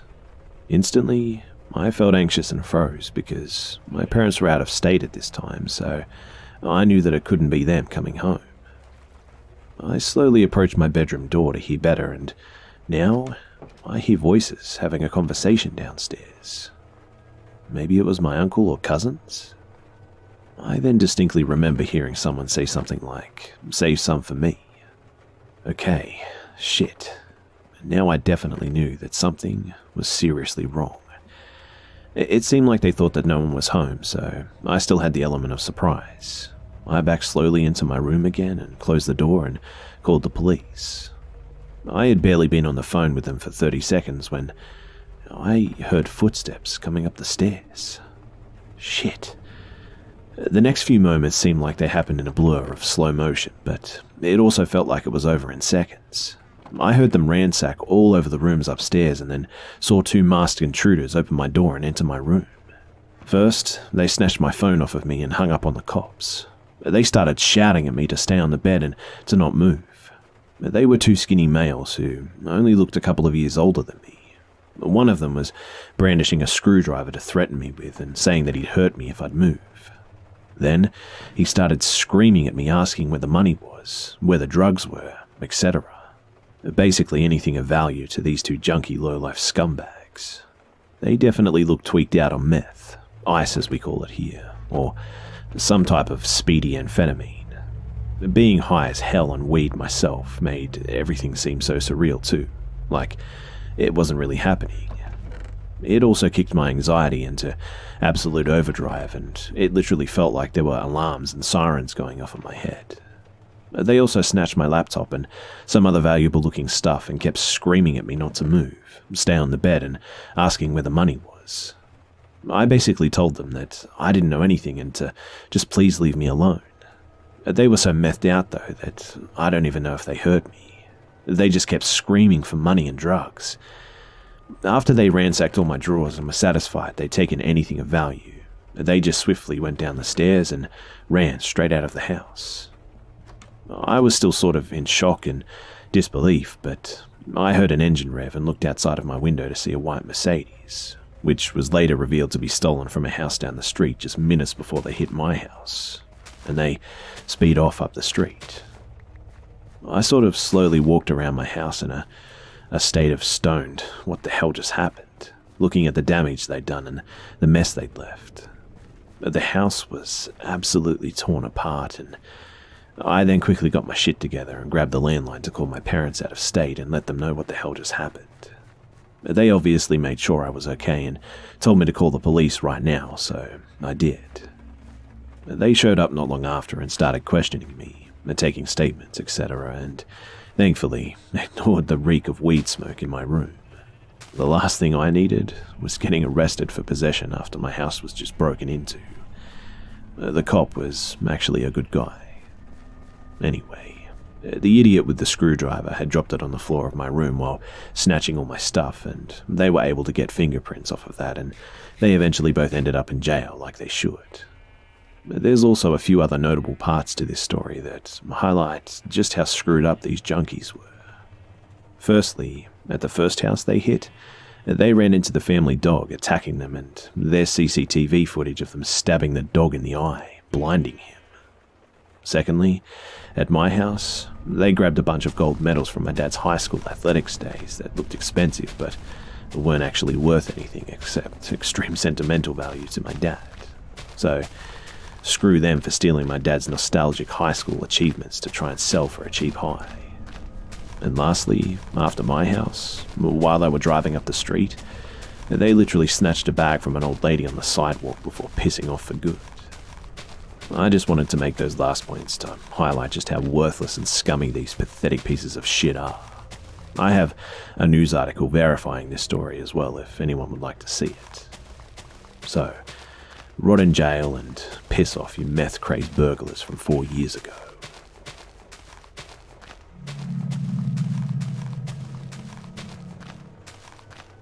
To begin, when I was a child, my mother had undiagnosed bipolar and is probably narcissistic too. She has always been self-centered and would go through bouts of straight-up mania, depression and apathy where she neglected me to a point as well. Especially when she spent a whole week just laying in bed accusing me of hating her and guilting me for no reason at all. Anyway, where I lived as a child was very remote. We had limited stock in the shops, yet we had this guy come down with a truck of fruit and vegetables once a week. Everyone just referred to the driver as the fruit man. He would park at 3 points in town for an hour at each stop for people to come buy stuff. The last stop was always at the end of our street at roughly 4 in the afternoon. My mother was obsessed with tomatoes, but lazy as hell, so she made me walk down and buy the tomatoes every week. I think I did this roughly for 3 years between the ages of 6 and 9. When I was about 8 years old, the weird guy down the end of my street started talking to me when I was going to the fruit truck. And as a child, I felt obliged to talk to this guy because of the respect your elders kind of stuff. I found him annoying, even as a kid. He acted as if we were friends because I stopped and pretended to be interested in his bullshit. At the same time, a lot of dogs were going missing in our street too, while a lot of the fence dogs would go berserk whenever this guy would go down the street. People assumed the pound keeper was driving down and picking up the roaming dogs. This was also way before microchipping and desexing was compulsory. With the guy, I tried walking on the other side of the street to avoid him, but he would run out, follow me, and basically force me to speak to him every time. He also started waiting for me on those days by his gate. I told my mother about this, but she didn't care. Basically, her response was, "Where are the tomatoes?" So, over a course of weeks, I was hassled by this man when trying to buy tomatoes. One day, the man asked me what I was doing, as if he didn't know, right? I told him I was buying tomatoes, and he paused and then got really excited. Even at this age, I knew it was strange, but the guy said that he had some free tomatoes if I wanted them, and I agreed. But then, he asked me to come in. I assumed he just meant the front gate, so I walked into the yard, but he started beckoning me to go inside of his house. And that was a no for me. I can remember his creepy smile and the spring in his step when he was walking to the front door trying to get me to follow him inside. When he realized that I wasn't willingly going to walk in, he took me by the hand and started pulling me towards the door. From that point, everything basically went into slow-mo while my senses seemed to heighten. Even though in reality it was less than a minute, it played out like a movie scene. I could see this man grinning at me while pulling me towards the door. I could smell this putrid smell like rotting meat, and I saw a potato sack on the ground with something dead or dying in it. Most likely, one of those missing dogs, I suppose. And when the guy started opening the door, time sped up again. I snatched my hand out of his hand and just ran to the end of the street. I didn't think of which way to run, but I just went towards the fruit truck, and while I was running, the guy called me everything under the sun. When I got to the fruit truck, I wasn't crying, but I was sulking. The fruit man, who was foreign, either German or Russian or something similar, said, "You no talk to that man." I also bought the stupid tomatoes and had to go a really long way home through a neighbour's yard and dirt tracks. When I got home, My mother didn't even care that it took me over an hour to get home. I also told her what happened, and her response was, "You should have got the free tomatoes," as if I was a dick for not going inside. But because she didn't have a bad reaction to it, I, at the time, being young and all, assumed it was normal, until years later where I realized that I probably would have been abused or even murdered for tomatoes if I went in. The only positive thing that occurred from this was the man stopped waiting for me when I went to buy tomatoes. And I guess that was just about the only blessing for me in my young childhood years.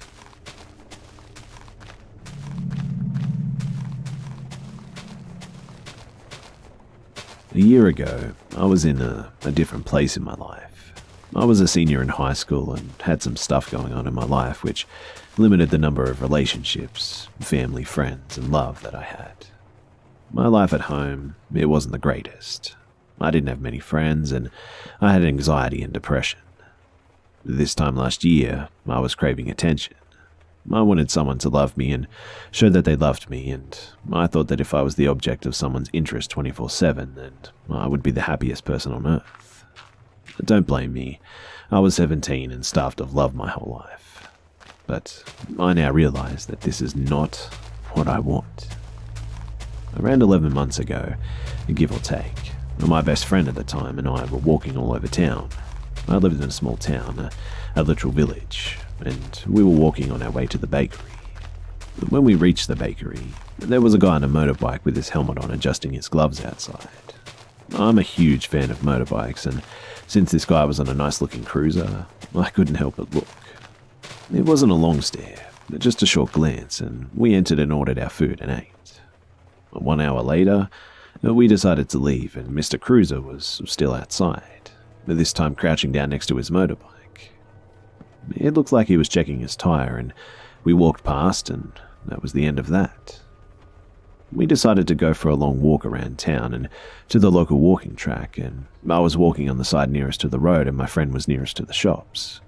As my friend was busy telling me a story about her latest shopping trip, I couldn't help but notice that the same cruiser guy drove past us. The sun was shining on his motorbike, and the way it reflected, I thought he looked cool, so again I glanced. This time, he glanced back, and although I couldn't see his face, he was wearing a biker helmet, the kind that covers the face. He turned his head, and I could tell that he was looking at me too. Our walk continues, and then he drives past us again, but in the opposite direction. I think nothing of it, and we continue walking, and he drives past us again. My friend, mid-conversation, doesn't notice though. We continue walking, and he drives past us again, and again, and we turn into a small street, and he turns there too. The whole time he drives past, he looks at me, but the last time he drives past, I can see his helmet look me up and down. At this point, we were weirded beyond belief, but we just continued walking, and eventually, we don't see him again. A couple of days later, I forgot the whole incident and was walking home from school. My house was kinda far away, so my walk was pretty long, and since no one from my school lived close to my house, it was always done alone. As I was walking, I realized that there was this one green car that had continually been passing me ever since I left school. And what was weirder was the fact that the driver kept staring at me with the biggest eyes I've ever seen. As I reached my home, I saw the car pull up and park on the opposite side of the street, but no one got out. I thought it might have been the neighbors and just forgot all about it, but the next morning as I began my walk to school, there was that same green car again, with all its lights turned on and the same guy in it staring at me. I ignored it and walked by. Again, it began to drive past me continuously, and it was at this time that I thought that something was up and called my parents to pick me up after school. The next day, I was sitting in my room. My room faces the street, at my desk. My desk is in front of the window so I can see out of it, when I noticed the green car come and park in front of my house, in front of my window. No one gets out of the car and I don't think about it and continue with my homework, but when I finish my homework, the car is gone. Again, I think that this must just all be a coincidence or something. But this goes on for 2 weeks. Every day my mum would leave the house for work at around 4, the same green car would come and park in front of the house and no one would get out. Sometimes the lights would be on. The way the person would park, I couldn't see who it was in the car or the registration, but it was definitely the same car as the one that would pass me. Eventually, I see this car every time I leave the house, in fact. If I'm leaving school, at a friend's, going to the supermarket, it's everywhere and I think I'm going crazy. One day, I began dating this guy and we'd go for dates at the local fast food restaurant and then go to the library to finish our homework and stuff. The first time we went on this date, my guy walked in looking furious, made eye contact with my then boyfriend and walked out. And I immediately recognized him by the cap that he was wearing. It was Mr. Green Car. I regret not telling my boyfriend then and there, but I was nervous and I didn't know what I was doing. Over the coming weeks, every time we'd go to the library, this guy would storm in and sit directly next to us with a newspaper in his hand and make furious eye contact with my boyfriend. One time, the newspapers were next to us and he actually leaned over my boyfriend, and when my boyfriend gave him the newspaper, he almost snatched it straight from his hand. This guy would be there every single time that we went to the library too. Eventually, we broke up, but that didn't stop me from going to the library or this cap guy too. This time, he was way friendlier too. He would go to the computers next to me and start laughing at stuff that he was scrolling through. He would even stay late with me and only leave when I would leave. I found this guy really weird and he was middle-aged. But what really set all of this off was one day, my parents left the house for the night and I woke up at 3 in the morning to someone knocking on my window. At first, I thought it was a dream and went back to bed, but the knocking became way more aggressive, so I called my neighbor. She came to inspect it and found nothing. But the next morning, the green car guy was waiting for me in front of my house, tapping his fingers on the steering wheel in impatience. As I was leaving school, I saw the cruiser with the helmet guy parked outside. The whole walk back home, he would drive past me and rev up his engine. By the time I got home, he stopped, parked in front of my house, revved his engine one last time and sped off. At this point, I started bawling and told my parents, and they told me to stop overreacting. So I tried to ignore everything, and this continued for 3 months. Every Thursday, the cruiser guy would begin to do this and rev up his engine. Sometimes I would be awakened at nights when my parents weren't home to the sound of revving outside my house at 3 in the morning. Eventually, I moved college to a city about 3 hours away by car. I forget all about him, and I spent months there and I didn't see him, and I was so much happier. I returned home for the mid-semester break though, and the night that I arrived, I heard the familiar knocking, tapping on my window at 3 o'clock in the morning. I told my dad, and again he checked and told me to just go back to sleep.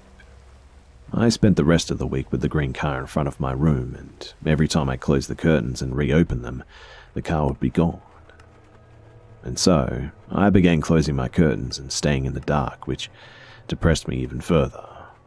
I was really glad when I finally got back to uni. One day, I was checking my Facebook after I got back. I recently changed my profile picture and it was on public. I know, I'm an idiot. And realized that someone had shared my picture.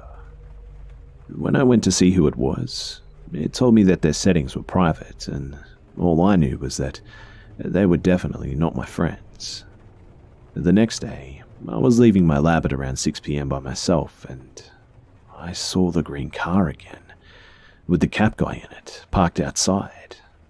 Thoroughly shook, I rushed back to my dorm, and every Thursday, I would see the same damn green car every time I left my lab with the guy in it and the lights running. Last week, I left my lab and saw the same cruiser again. I knew it was the same one as it had a distinct logo or sign in blue on its side, and it was parked outside the lab with a motorbike guy with the helmet on it. He revved up his engine and followed me for a bit, revving his engine, and then drove away angrily. Like I said, I'm really shook and I have no idea what to do. I don't know who this guy is or what he wants, and I'm scared that no one's going to believe me. Should I confront him? Any advice would be great. Is this all in my head? Oh, also, I forgot to mention that sometimes he's not alone in the green car. There's an overweight, also middle-aged, balding guy with glasses, or sometimes there's another guy who also wears a baseball cap, and I didn't see these two people up close, only from the car, but I know that they're there. And today, on my way to shopping, the same green car passed me, and again, he was looking at me. But this time, he looked completely and thoroughly angry. I was at an intersection and waiting for the pedestrian light to turn green when he drove off, really angrily, and in the middle of the street, which is busy, mind you, he performed a U-turn and passed me again with the same angry look. This whole thing has got me really paranoid, and I'm wondering if there's a way that he could know the stuff I post from my computer and phone. I mean, why else would he be so angry?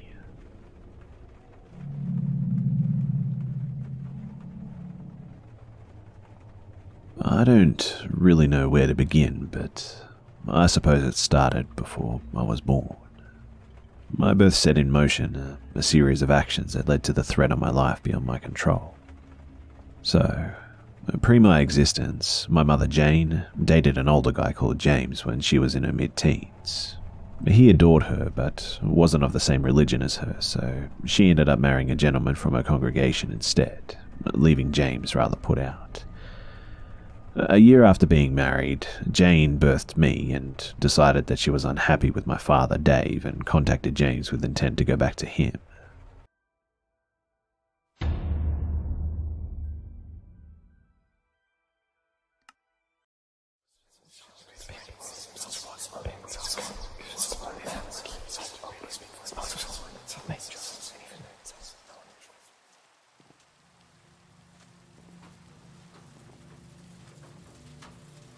A bit of background before I begin. I'm a slightly awkward person, but pretty sociable anyway. I've been using dating apps for years to meet new people, and also, I'm extremely oblivious and often don't understand implicit stuff and such. I usually understand things in a literal sense. So, this story began when I matched this girl about a year ago. She wasn't very pretty and her pics weren't great, but like I said, I just wanted to meet fun people. After talking for a while, she asked for my number and called me. She asked me to come over to